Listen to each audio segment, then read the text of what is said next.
Thank you so much, Miss Aquino. And now, let's discuss the next topic for the lesson 3, the topic 2, which is the goals of the basic finance. I am Lady Hazel Victoriano Alonsabe. Good morning. The goals of business finance. Private business is established primarily for profit. This end, however, can be achieved by the effective management of the various business functions. One of these is the finance function. Like the other functions, it has its own goals. The goals of business finance are variously expressed as follows. 1. Maximizing profit. 2. Maximizing profitability. 3. Maximizing profit subject to cash constraint. 4. Maximizing net present worth. And 5. Seeking an optimum position along a risk-return frontier. Let us discuss the maximizing profit. From the word maximize means make a large or great as possible. So sabi nga, maximizing profit means realizing the highest possible peso or dollar income. A firm, for instance, may seek to double its peso or dollar income for the current year. Profit maximization seeks to find new methods to increase the net revenue of a new business, often without relying on increased demand or changing sales prices, although these are also viable strategies. As a result, many profit maximization strategies seek out new efficiencies or potential savings on current operations. One of the most popular methods to maximize profit is to reduce the cost of goods while maintaining the same sales prices. There are many different ways to do this, allowing business to pick the easiest or the one with the most room for change. Examples of profit maximizations are follows. Find cheaper raw materials than those currently used. Find a supplier that offers better rates for inventory purchase. Find product sources with lower shipping fees and reduced labor costs. No business exists in a vacuum, and profit maximization strategies carry their own risk.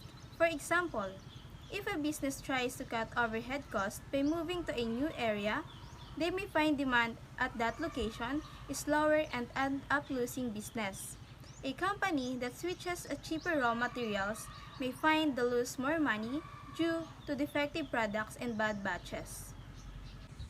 Next is maximizing profitability. When a firm decides on obtaining a higher rate of return on its investment, it is said to be maximizing profitability. The following data show an improvement in the company's performance. Here is the Micaela Company. On year 2005, the Micaela Company has a net worth of 100 million pesos, while its net profit cost of 1 million pesos, and the return on investment is 10%. Now, we can see if the firm obtained a higher rate of return on its investment. So, in year 2006, as you can see, Micaela Company net worth became 200 million pesos. From 100 million pesos turns to 200 million pesos. Therefore, the net worth was doubled, while its net profit raised to 5 million pesos. The 1 million pesos from the last year raised to 5 million pesos in year 2006. And the return on investment becomes higher also, from 10% to 25%. And yes, there's a changes or differences on the firm's rate or return on investment. Therefore, the firm decides on obtaining the rate of return on investment and is said to be maximizing profitability. Maximizing profit subject to cash constraint. In the case of profit maximization, undue emphasis is sometimes placed on cash balances. Maintaining too large a cash balance reduces the chance of a favorable rate of return, while running out of cash when needed is disastrous. The ideal setup is to maximize profits, while at the same time maintaining a cash balance that can take care of cash requirements anytime. This condition is especially critical in the operation of the banks. For example, you can overcome cash constraint by cutting products or services that are not performing well and putting your efforts into providing others. A restaurant owner could determine that its delivery service is cash drained due to having to keep deliverers on payroll even on nights with no orders. Instead of delivery, she could offer catering services. The advance notice for a catering orders give her time to schedule accordingly. In charging, a deposit gives her funds to purchase the items she needs for the order. Maximizing net present worth. Under the net present worth concept, the objective of the firm is to maximize the current value of the company to its owners. The net present worth of the firm is equal to the value now of the firm plus values arising in the future. The present worth of values arising in the future are computed and added to the present worth of the other values of the firm. Present values may be better understood by way of knowing the concept of time value money. Net present value, or NPV, is a method used to determine the current value of all future cash flows generated by a project, including the initial capital investment. It is widely used in capital budgeting to establish which projects are likely to turn the greatest profit. Calculation of present worth. The present worth value is to receive in the future is illustrated as follows. Question: what is the value of today 100,000 pesos to be received next year, assuming that the prevailing rate of interest is 10% per annum? Solution: value today of next year's equals amount over 1 plus rate of the interest. Today's value is 100,000 pesos and the rate of the interest is 10%. 10% converted to decimal point is 0.10. 100,000 pesos over 1 plus 0.10 is equals to 90,909.9 pesos.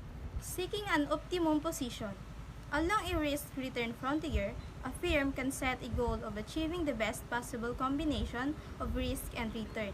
A little more risk may be accepted, for instance, for an expected additional rate of return. The efficient frontier, also known as the portfolio frontier, is a set of ideal or optimal portfolios that are expected to give the highest return for a minimal level of return. This frontier is formed by plotting the expected return on the y-axis and the standard deviation as a measure of risk on x-axis. The evidences of risk and return trade-off of a portfolio. For building the frontier, there are three important factors to be taken to this consideration. 1. Expected return. 2. Variance standard deviation as a measure of the variability of returns, also known as risk. And 3. The convariance of one asset's return to that another set. Definition of return on investment or net worth. The net income generated by the use of investments, or the net worth, is referred to as return of investment. When it is expressed in percentage, it is called the rate of return. Return on investment, or ROI, is the most common profitability ratio. There are several ways to determine ROI, but the most frequently used method is to divide the net profit by total assets. For example, if your net profit is 100,000 pesos and your total asset is 300,000 pesos, your ROI, or return on investment, would be 0.33 or 33%. Definition of risk. Uncertainty as loss is called risk. When used in finance, the term applies to the potential incurrence of loss of money or its equivalent. Risk is discussed at length in a succeeding chapter. Risk is defined in financial terms as the chance an outcome or investment, actual gain, will differ from the expected outcome or return. Risks include the possibility of losing some or all of an investment. Calculation of expected value using risk and return factors. The optimum position of risk and return may be determined by calculating the expected value of alternative decisions. The expected value of a return on investment is equal to the return times the percentage of probability that it will happen, called the risk factor. An illustration is provided as follows. We have here alternative 1, 2, and 3. Also, the return on net worth, probability, and the expected value. To get the expected value, we need to multiply the return on net worth to the probability. 100 million pesos multiplied by 60% is equal to 60 million pesos. 200 million pesos multiplied by 50% is equal to 1 million pesos, the optimum position. And 300 million pesos multiplied by 30% is equal to 90 million pesos. Therefore, we calculated that the expected value would be alternative 1 is equal to 60 million pesos, alternative 2 is equal to 100 million pesos, optimum position, and alternative 3 would be 90 million pesos. To summarize the whole topic, the main objective of financial management is to properly account for the income and expenditure of a business in order to maximize the value of that business to its owners. To achieve this, managers must balance the following: liquidity, profitability, growth, return on capital, and efficiency. Again, this is Lady Hazel Victoriano Alonsabe, and the next topic would be discussed to you by Ms. Irene Reyes Altura.